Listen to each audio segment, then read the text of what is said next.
Over the next 25 minutes or so, I'll be talking about the following things: what underpins systems practice, how to relate systems practice to evaluation practice, and how systemic practice can contribute to evaluation practice.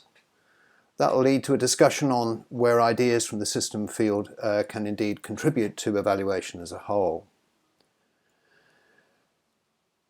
So here's what I'd like you to have in mind as we work through the ideas that I'm going to present to you. How and where can systems ideas inform outcome mapping and outcome harvesting practice? It'll form the basis of our discussion after this presentation. But first off, let's start with what I mean by a systemic approach. Well, like evaluation, the systems field is really large, and there are many, many different systems and systemic approaches to problem solving. To give you some idea, here's a diagram of the systems field that was produced by one of its major figures, Ray Eisen. And he points out that it is just his conceptualization of the systems field. But I do find this diagram useful because on the left-hand part of the diagram, it shows you just how wide the range of intellectual traditions that the systems field draws on. And on the right-hand side, it shows how these have evolved into the very wide range of systems methods and methodologies. So what's the framework I use in systemic evaluation design? Some years ago, a group of systems and evaluation practitioners gathered together to identify what, in their view, underpinned all of those aspects of the many different systems approaches that you've seen that were particularly relevant to evaluation. And we came up with three aspects that have been quite widely adapted in various forms. The first aspect is that the evaluation fundamentally understands interrelationships. The second one is that it actively engages with multiple perspectives. And the third thing is that it reflects on the various boundary choices that the interventions and the evaluation makes. To put that into more accessible language, it really basically answers these three questions. What's the reality we are dealing with? How do people interpret that reality? And given that there are many millions of realities and many millions of interpretations of that reality, in order for us to actually do something, we have to draw some boundaries. So we reflect on the boundaries to decide what is feasible and desirable to do. And of course, everything interacts. If you change one of these, you are likely to influence or change the other. So that's systems, but let me be clear about what I regard as evaluation. When I refer to an evaluation, this is what I'm talking about. Basically, without some explicit process of assessing merit, worth, or significance, I don't consider it an evaluation. It may be good program planning, it may be really good research, but it isn't an evaluation. Another thing I want to get you to understand is that when I'm actually applying systems ideas to evaluation, I play an important mind game. And that mind game regards the evaluation client as the intervention, not as a particular key stakeholder, and especially not the commissioner of the evaluation. Now, if you're unable to play this mental trick, you'll find that you really will struggle to apply systems ideas to your evaluation. And you'll see why later, but you need to understand this presentation with that particular idea in your head. Let me also be clear that the evaluation design is not, for me, a one-off thing that is done before the fieldwork happens, during that dreaded inception report stage. Rather, it's a continuous process that starts way before any evaluator even knows about the evaluation and lasts until way after the evaluator has picked up the check and left the scene. Now, that's obviously true in evaluation approaches such as developmental evaluation, but I also challenge anyone who's used any evaluation approach to put their hand on their heart and categorically say that nothing in the evaluation changed during the evaluation itself. And we also need to accept there's a lot of design work that goes on long before we arrive on the scene, and the impacts of the evaluation and the design around the impact, ensuring that the evaluation has an impact, continue on, and indeed ought to continue on, long after we've left. So, what are the key components of systems or a systemic evaluation design? And here are the ones that are important to me. Now, of course, they're not all the aspects of evaluation design. I'm just focusing on those that I believe can be informed by systems approaches. And from that list, I want to highlight 4 things from a systems or a systemic point of view. Firstly, you'll see that both the intervention and the evaluation have multiple purposes. Again, I'll explore that in more detail when talking about multiple perspectives and framings. Secondly, I distinguish between the focus, the framing, and the scope of an evaluation. I'll talk more about framing later, but the focus is what generally we would call the evaluation. The scope is the relevant context within which the situation we are evaluating floats, like, things in a soup. And finally, I highlight evaluation consequences. It's one of those sort of interesting contradictions of evaluation practice that while we put everybody through hell constructing interventions, the interventions theories of change around the consequences of the intervention, effectively, but while we talk about evaluation use, we hardly ever talk about evaluation consequences. I have yet to see a theory of change of the evaluation itself, which of course is an intervention with an intervention. And finally, you'll see that there's no mention of method or methodology. That's because in my book, the choice of evaluation methods and methodologies is not part of the evaluation design, but a product of the evaluation design.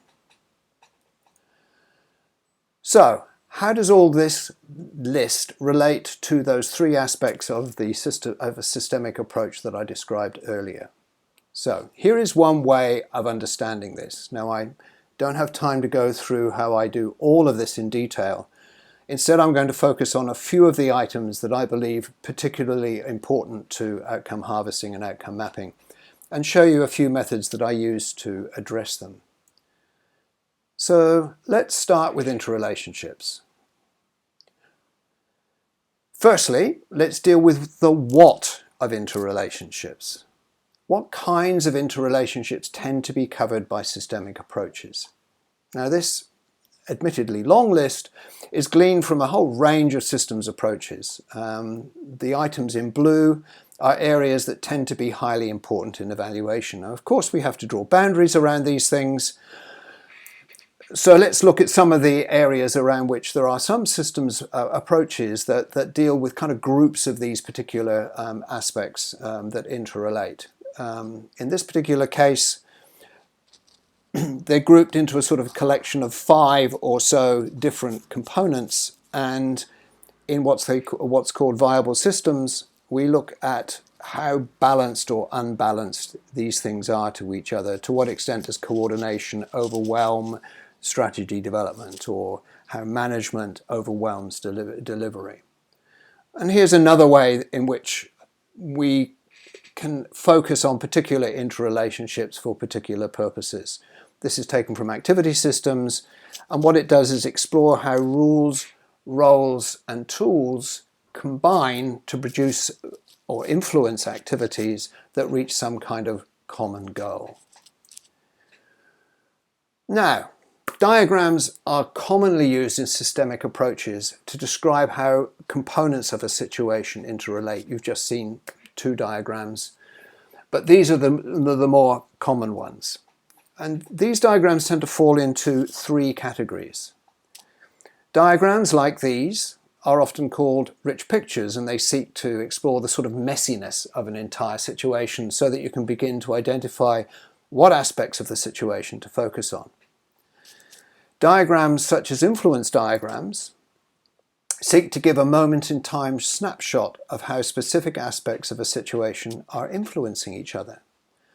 And then there is the wide variety of diagrams that seek to reveal the dynamic properties of those interrelationships. These are often called causal diagrams.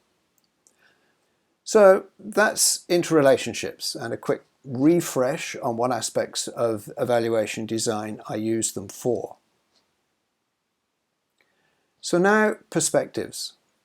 Perspectives is all about the different ways in which an intervention can be understood. Now I want to stress this is not about different opinions about the same understanding, but different lenses through which an intervention can be viewed. And one of the really important ways of understanding the importance of perspectives is to think about framing. Now, framing is basically exploring the different ways that an intervention or a particular perspective can be described. Now, I generally do this by getting people to use the phrase something to do with health, something to do with economic wealth, something to do with opportunities for women. So for instance, take a needle exchange program. A needle exchange program is where drug users can exchange dirty needles for clean ones. These can be considered from a health framing, in other words, something to do with the reduction of HIV transmission, or from a safety framing, something to do with drug users being able to score drugs without being hassled, or even an economics framing, something to do with the effect of house prices or rents in the area where drug users gather. Now, the merit, worth and significance of a program would be assessed differently through each of these particular framings and actually assessed using different criteria. And this is one of the reasons why I use the mental trick of the intervention being the client, since the commissioner of the evaluation will inevitably tend to have just one perspective on a program. So the evaluation may conclude that the program is successful through that lens, but at the same time could also be much more damaging when seen through another lens. So how do I arrive at these framings and criteria? To assess this and discover the various perspectives or framings, I use a particular form of stakeholder analysis. Now, notice an important difference to most stakeholder analyses. I start with stakeholder roles. And the reason for that is that a person can occupy multiple roles. So for instance, if we take an agricultural production example, one person could be a farmer, a village leader, or a consumer. In fact, how people negotiate these roles heavily influences the results of an intervention and assessments of its merit, worth, and significance. So how do I do this? Well, first, I get an understanding of what the stakeholder role actually is. Something or someone affected by or affects someone or something that is of interest to us. Once I've done that, I help construct something along the following table. I get people to list the various stakeholder roles. I then get people to identify what that role is influenced by. In this particular example, I've only given one particular influence, but of course there could be many, and influence maps can help me develop that. Similarly, I get people to understand how that role influences other aspects of the situation. Once I've done that, I can begin to draw on the motivations and interests that inform each role and the dynamics of that particular role. And that helps me identify the criteria. Now, for me, this particular stage is one of the most important parts of the application of systems ideas to evaluation practice. Evaluators frequently either ignore the importance of criteria or just grab existing criteria such as the DAC criteria or those from the evaluation commissioner without a great deal of thought. Now in this example, the criteria are identified from the ground up, from the actual intervention itself and the different perspectives that people bring to the evaluation and assess its worth. As demonstrated by the needle in exchange example, you'll find they're often not the same criteria as those identified by the commissioning agency. So hence, it's actually a good idea to begin to involve them and other stakeholders in this particular process. In fact, it helps to have them involved in all three of the various methods in this particular talk. What I can then do is begin to understand and work out framing by exploring the relationship between motivations and interests and criteria to begin to address issues of something to do with affordability, something to do with productivity, something to do with personal status, something to do with low food prices. Each of those will have a completely different set of criteria if you're trying to reach an assessment of value or worth. So here we go. Engaging with multiple perspectives helps with evaluation focuses or framings, evaluation questions, evaluation purposes, and all the other things on that particular list. It's a very, very important part of the evaluation design. But what I want to do now is explore the issue of boundaries, since I believe it is one of the most important areas of the application of systems ideas to evaluation design. It's a common misperception that systems approaches are about including everything, the whole holism thing. In fact, the reverse is true. Systemic approaches are about being very smart, deliberative, and well-informed about what to exclude. And that's because everything we do, as I said earlier on, is bounded in some ways. Every intervention, every evaluation. It's impossible to view and understand every single interrelationship at every available scale, and it's impossible to accommodate every single perspective. To be able to do anything, like introduce and manage an intervention, boundaries have to be drawn. Our job is to make some kind of, or enable some kind of judgment of value or worth or significance of those boundary choices. Now, these boundaries can be boundaries of space, time, purpose, cost, control, knowledge, values, perspectives, and many other things. But how an intervention draws its boundaries and where it draws them will hugely affect, as I said earlier on, its merit, value, and significance. Thus, deliberating on those boundary decisions within intervention is a critical part of an evaluation. But as with interrelationships and perspectives, any intervention takes hundreds and hundreds of boundary decisions. Which ones should we focus on in an evaluation? I tend to explore 4 key boundary decisions when designing an evaluation. These components of a system are taken from the critical systems tradition, and they focus on the significance of 4 areas of boundary decision: purpose, control, knowledge, and legitimacy. Now, purpose, these are the decisions that are made about the purposes of the intervention, who did and did not, or what did and what did not benefit from those purposes, and how those benefits were identified. In terms of control, these decisions are made about who managed the delivery of those purposes to those beneficiaries, but also who had the power of veto over the intervention, and just where that boundary between management and control lied. The successful management and control of an intervention requires information.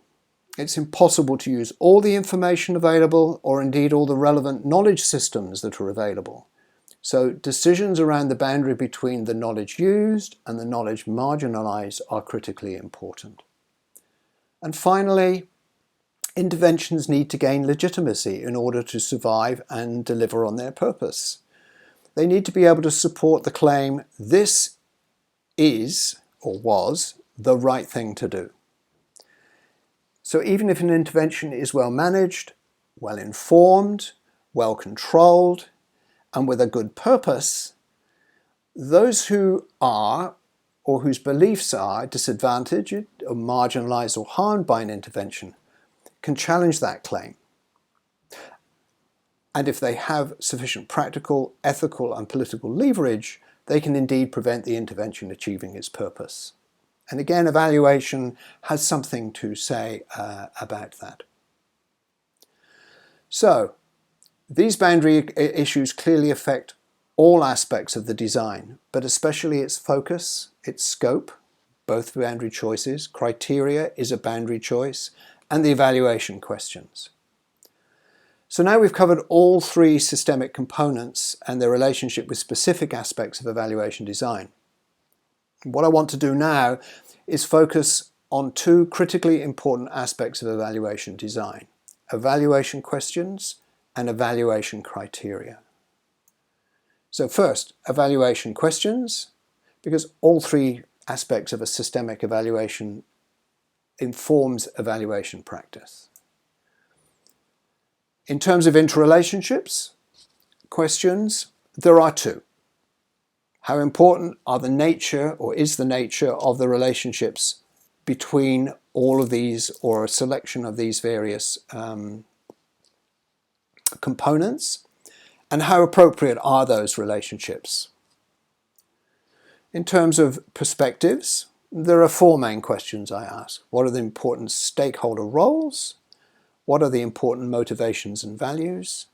What are the key framings that reflect those motivations? And what are the relevant criteria by which to assess whether those particular activities within those framings had merit, value, or worth?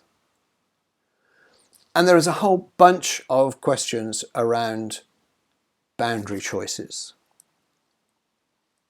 In terms of purpose, were appropriate decisions made by the right people about the purposes of the intervention? Did the right people benefit from those purposes? Were the benefits identified in the right way? In terms of control, were appropriate decisions made about who managed the delivery of those purposes? Did the right people have control over the intervention? Did the decision over the boundary between management control significantly affect the delivery of the purpose? In terms of knowledge, was the boundary between knowledge used and knowledge marginalized appropriate? In terms of legitimacy, was it indeed the right thing to do? For whom? And how well did the intervention manage the consequences of the boundary choice between those who were going to benefit from the purpose and the intervention and those who did not? But wait, there's more.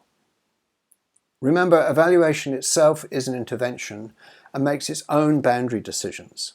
So these four aspects of an intervention are also necessary to apply to the evaluation itself: the purposes, the beneficiary, control, knowledge, and legitimacy. So here are some questions that we need to draw about those boundary choices. My apologies if this seems a bit repetitive, but take close notice of how these questions, when applied to the evaluation approach itself, are subtly but importantly different.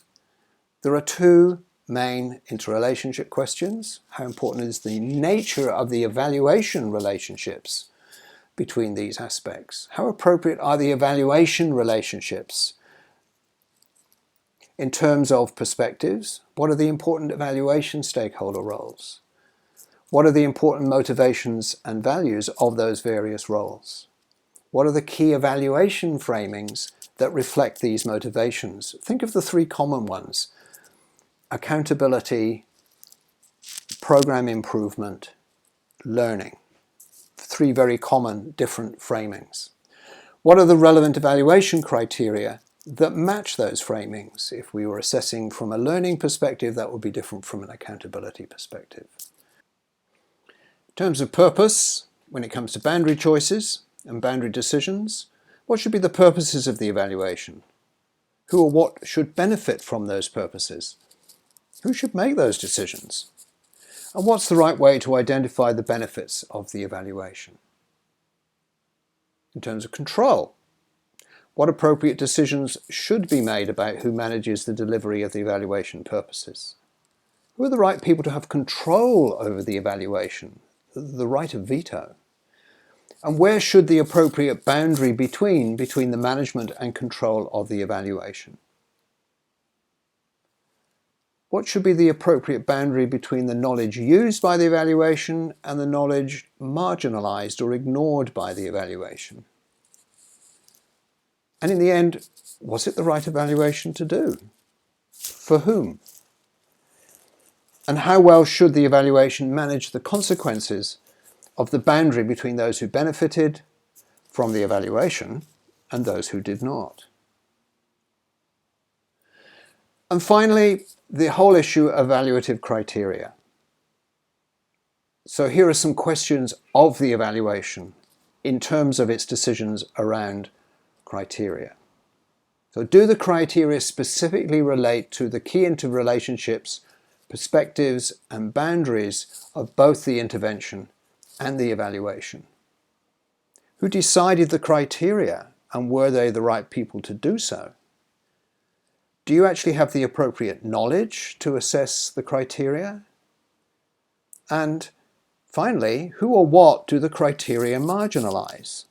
Criteria about who's in and who's out.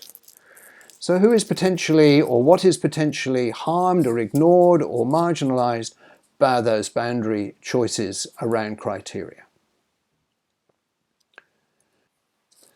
Okay, time for a quick summing up. Here are the three main aspects of an evaluation that the application of systems ideas that I've focused on. To what extent does it understand interrelationships? To what extent does it engage with multiple perspectives? And to what extent does the evaluation reflect on boundaries of both the evaluation and the intervention itself? And here are the ways in which particular components or aspects of an evaluation design interact or relate to those three particular areas. So what? Well, let's go back to the reflection question that I posed right at the beginning of this talk.